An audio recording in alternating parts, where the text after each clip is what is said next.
В сельском хозяйстве праздников не бывает. Именно поэтому у аграрии села Якакит все в трудах и заботах. В апреле в сельхозкооператив была запущена теплица. В коробках почти 1000 кустов помидоров, огурцов, перцев и кабачков. Первый урожай сняли наши коллеги из Алдана.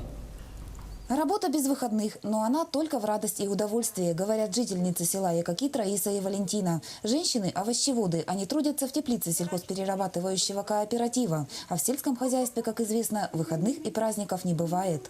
В 6 утра пришли, вот мы начинаем работать до 12, пока жара начинается, идем домой. А так вечером еще, если когда надо, вечером еще приходим, пока жара уйдет. Полить и подкормить, подвязать, прищипнуть пасынки. Заботы и внимание требует каждый кустик, а всего их в теплице около 1000. Огурцы уже налились силой, зреют первые помидоры и перцы, а кабачки только зацвели.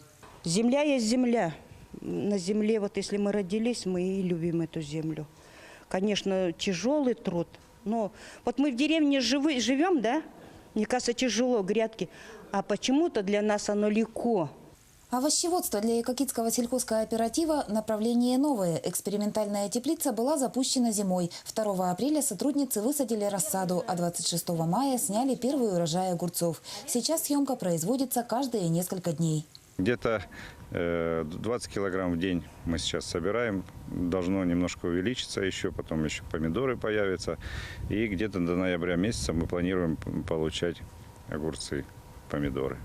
Якакитская теплица станет круглогодичной. С весны до осени здесь будут выращиваться овощи, а в зимние месяцы – зелень. Пока 2 овощеводов хватает. Скоро штат сотрудников будет увеличен. В кооперативе достраиваются еще 2 теплицы.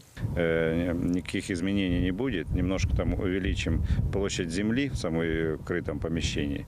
И все. А так все останется как прежде. Все у нас нормально получилось. И хороший урожай получаем.